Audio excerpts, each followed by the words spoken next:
bukti bahwa visi besar, keberanian mengambil resiko, dan strategi tepat dapat mengubah pemain kecil menjadi penguasa industri. Ia berniat berhenti sekolah untuk bekerja, namun kakak dan kakak iparnya menentang keras. Mereka meminta untuk tetap menyelesaikan pendidikan. Memutuskan untuk berhenti dari pekerjaannya dan memulai usaha baterainya sendiri.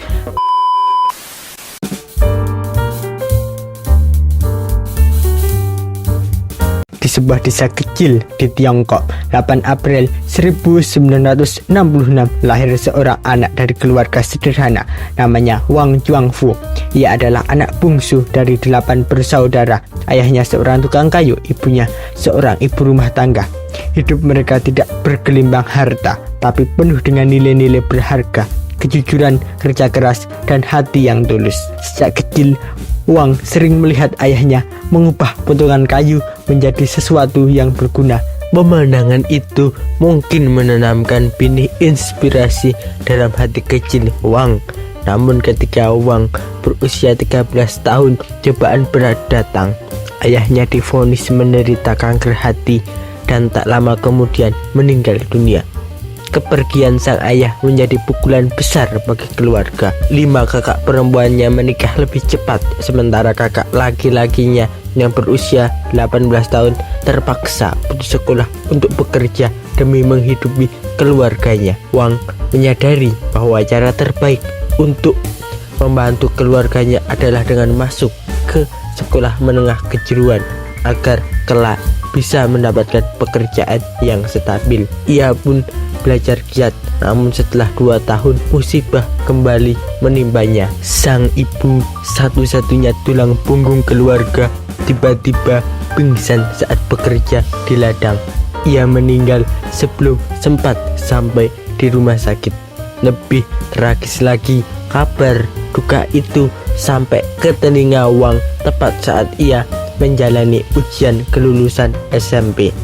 Panik dan terpukul, ia meninggalkan ujian dan berlari pulang. Keputusan itu membuatnya kehilangan kesempatan masuk sekolah kejuruan impiannya. Kehilangan sang ibu membuat hatinya hancur. Saat itu ia tinggal bersama kakak-kakaknya yang telah berkeluarga. Wang berkata pada diri sendiri, "Aku tak ingin menjadi beban." Ia berniat berhenti sekolah untuk bekerja, namun kakak dan kakak iparnya menentang keras. Mereka meminta untuk tetap menyelesaikan pendidikan, meski itu berarti mereka harus berkorban lebih besar. Kakak dan kakak iparnya yang sama-sama menjalankan usaha kecil rela menyisihkan 10 yuan setiap minggu untuk membiayai kebutuhan Wang. Bahkan ketika suatu hari mereka tak sanggup memberikan, kakak iparnya berkeliling dari rumah ke rumah meminjam uang hingga menjual perhiasan demi memastikan Wang Juangfu bisa bertahan 1 minggu lagi. Semua pengorbanan itu akhirnya membuahkan hasil. Tahun 1983, Wang Juangfu diterima di Universitas Central South, mengambil jurusan penelitian di bidang kimia dan fisika, suatu yang kelak mengubah hidupnya. Kakak dan kakak iparnya merayakan keberhasilan itu dengan memberikan hadiah jam tangan. Mereka bahkan memutuskan memindah usaha mereka di dekat kampus agar keluarga bisa tetap bersama. Di perguruan tinggi, Wang tumbuh menjadi pribadi yang lebih terbuka. Ia bergabung dengan partai komunis, bahkan mendapat gelar guru tari di lingkungan kampus. Meski sibuk belajar, ia tetap setia membantu keluarga di toko setiap akhir pekan. Pada tahun 1987, Wang meraih gelar pasca sarjana di Institut Penelitian Logam Non-Besi Beijing yang bergengsi.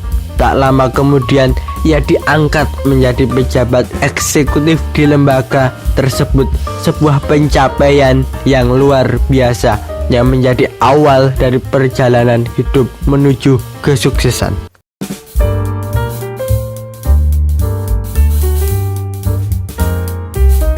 Pada saat itu, Wang Juanfu menjalankan perannya dengan sangat baik. Kinerja membuat ia diangkat menjadi manajer umum sebuah usaha patungan baru di bidang manufaktur baterai, hasil kerjasama antara lembaga dan Bostel Group. Perusahaan itu akan berlokasi di Shenzhen, zona ekonomi khusus pertama di Tiongkok. Setahun kemudian, Wang membaca sebuah artikel yang mengabarkan bahwa perusahaan-perusahaan Jepang akan meninggalkan industri baterai nikel kudium karena masalah lingkungan. Ia langsung melihat peluang besar, namun ketika ia mengusulkan idenya, pemimpin menolaknya. Selama bertahun-tahun, Wang mendapatkan kehidupan yang stabil. Saudara laki-laki dan iparnya sudah mapan. Ia baru menikah dan istrinya sedang hamil. Meski begitu, hatinya berkata bahwa ia harus mengikuti visinya. Akhirnya Wang memutuskan untuk berhenti dari pekerjaannya dan memulai usaha baterainya sendiri. Namun keputusan itu segera diuji. Ia menghadapi masalah besar, tidak ada modal, bank menolak, investor pun tak tertarik. Keraguan mulai menghantuinya, hingga keluarga kembali hadir sebagai penolong. Sepupunya, seorang pengusaha sukses, meminjamkan 2,5 juta yuan dan bahkan mengajak teman-temannya ikut berinvestasi. Wang sendiri juga menggelontorkan seluruh tabungannya. Pada 18 November 1994 berdirilah Yadi Electronics di sebuah bengkel sederhana milik Institut Penelitian Metalurgi Shenzhen. Nama Yadi diambil dari sebuah nama jalan, namun kemudian diganti menjadi BUID agar posisinya lebih tinggi dalam daftar indeks perusahaan. Kondisi awal sangat sulit. Demi menghemat biaya, para karyawan sering tidur berdampingan di tempat tidur darurat. Wang bekerja tanpa henti, bahkan melewati kelahiran putranya karena sibuk dengan mempelajari paten dan membongkar produk pesaing. BUID berhasil menciptakan baterai mereka sendiri, tapi masalah baru muncul. Perusahaan tak mampu mengoptimalkan lini produksinya. Wang lalu melakukan perhitungan sederhana, membandingkan biaya robot otomatis dengan biaya tenaga kerja manual. Hasilnya, memanfaatkan tenaga kerja Tiongkok yang melimpah ternyata jauh lebih murah. Maka ia membangun lini produksi manual padat karya namun kompetitif.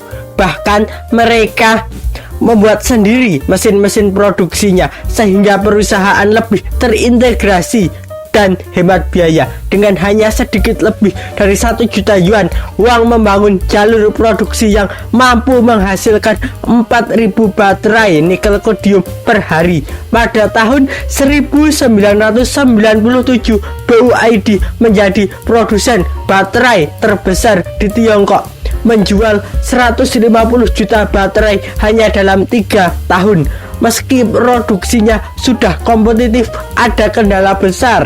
Pasar internasional belum mengenal BUID. Untuk itu, Wang mengutus seorang manajer senior, Stella Lee, ke kantor pusat Motorola di Georgia dan Amerika. Dengan kemampuan bahasa Inggris yang terbatas dan sekotak penuh baterai, Stella nekat membujuk mereka untuk beralih ke BUID.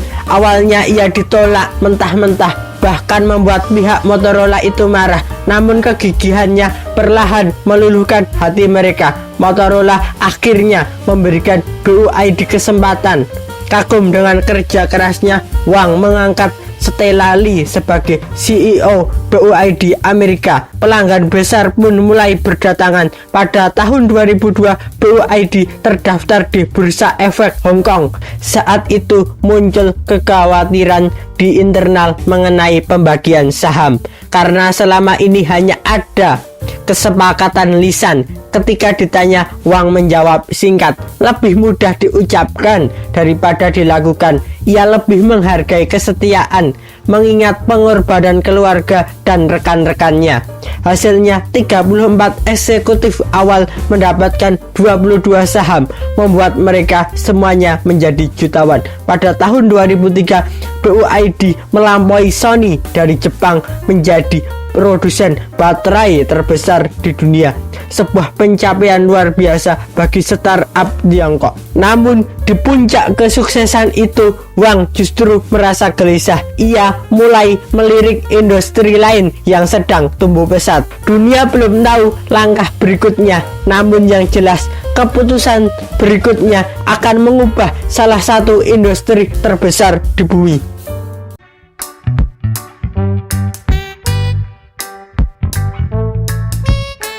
Tahun 2003 menjadi titik balik besar bagi BYD. Saat itu perusahaan yang awalnya hanya dikenal sebagai produsen baterai mengambil langkah berani terjun ke industri otomotif. Tanpa pengalaman membuat mobil, BYD mengakuisisi perusahaan otomotif Qingchuan milik negara yang tengah terpuruk dengan harga 269 juta yuan. Wang Juangfu, pendiri BYD, melihat peluang besar. Ia meyakini sinergi antara teknologi baterai dan industri otomotif akan menjadi kunci masa depan, terutama ketika dunia mulai mencari cara untuk mengurangi ketergantungan pada bahan bakar fosil. Keyakinan sederhana namun visioner.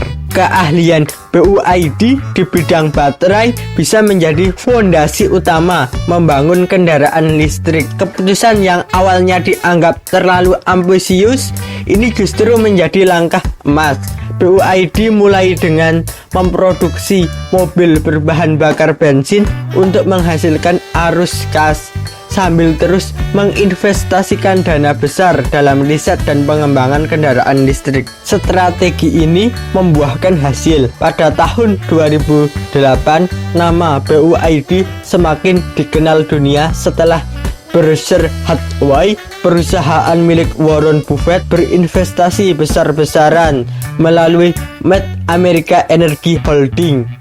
Buffett membeli 10% saham BYD senilai 232 juta dolar Amerika. Sebuah tanda kepercayaan penuh pada masa depan perusahaan ini. Saat itu BYD baru saja meluncurkan sebuah mobil yang bernama F3 DM, mobil plug-in hybrid pertama di dunia yang diproduksi massal. Meski penjualan di luar Tiongkok belum gemilang, F3 DM menjadi simbol komitmen BYD pada kendaraan listrik dengan harga yang terjangkau bagi konsumen domestik. Periode 2009 hingga 2013 menjadi masa krusial. BYD mulai memperkuat teknologi kendaraan listriknya, memperluas lini produksi hingga ke bus listrik. Tahun 2009 mereka meluncurkan K9, bus listrik yang kelak menjadi salah satu model tersukses di dunia. Momentum ini semakin kuat ketika pemerintah di Eropa dan berbagai negara mulai memberlakukan kebijakan pengurangan emisi karbon. Pada tahun 2010, BYD menggandeng Daimler AG membentuk perusahaan patungan Shenzhen BYD Daimler New Technology dengan merek Denza yang berfokus pada kendaraan listrik mewah untuk pasar Tiongkok. Meski Denza belum menjadi pemain utama di segmen tersebut, kerja sama ini memperkaya pengalaman BYD dalam teknologi kendaraan kelas atas. Tidak berhenti pada mobil penumpang, BYD memperluas jangkauan ke bus dan taksi listrik, memperkokoh posisinya sebagai pemimpin industri EV. Pada tahun 2013, BYD bukan hanya menjadi produsen kendaraan listrik terbesar di Tiongkok, tetapi juga pemain utama di pasar bus listrik global. Dengan kontrak besar di kota-kota seperti London dan Los Angeles, dukungan pemerintah Tiongkok semakin mempercepat pertumbuhan BYD. Pada tahun 2014, subsidi besar-besaran dan regulasi yang mewajibkan porsi tertentu penjualan mobil berasal dari kendaraan listrik menciptakan pasar domestik yang berkembang pesat. BYD yang memiliki modal terjangkau pun diuntungkan. Tahun 2015 mereka meluncurkan SUV Tang yang menjadi salah satu SUV listrik terlaris di Tiongkok. Kinerja dan jangkauannya yang unggul menjadikan favorit di kalangan kelas menengah. Pada tahun 2016, bus listrik BYD telah beroperasi di lebih dari 200 kota di seluruh dunia. Bahkan penjualannya melampaui Tesla. Inovasi berlanjut. Tahun 2020, BYD memperkenalkan baterai lithium-ion fosfat dengan kemampuan lebih tinggi dan umur pakai lebih panjang dibanding baterai lithium-ion konvensional. Produk ini menjadi jawaban atas kekhawatiran konsumen terkait keamanan baterai EV. Ekspansi global pun masif. BYD membangun pabrik di Eropa untuk memenuhi permintaan bus listrik dan menekankan kontrak besar di Amerika Latin dan Afrika. Dua wilayah dengan kebutuhan tingkat tinggi akan solusi kendaraan listrik yang terjangkau. Komitmen penuh terhadap masa depan listrik ditegaskan pada tahun 2021 ketika BYD mengumumkan penghentian total produksi kendaraan bermesin bensin. Langkah ini menjadikan salah satu produsen besar pertama yang sepenuhnya beralih ke kendaraan listrik. Hasilnya pada tahun 2023 BYD resmi melampaui Tesla dalam penjualan kendaraan listrik global. Meskipun Tesla masih memimpin di segmen mewah, fokus BYD pada keterjangkauan, versi produk, dan integrasi vertikal. Memproduksi baterai sekaligus kendaraannya memberikan keunggulan biaya yang sangat sulit ditandingi, dari pabrik baterai sederhana di Tiongkok hingga menjadi raksasa global kendaraan listrik. Kisah BYD adalah bukti bahwa visi besar, keberanian mengambil resiko, dan strategi tepat dapat mengubah pemain kecil menjadi penguasa industri.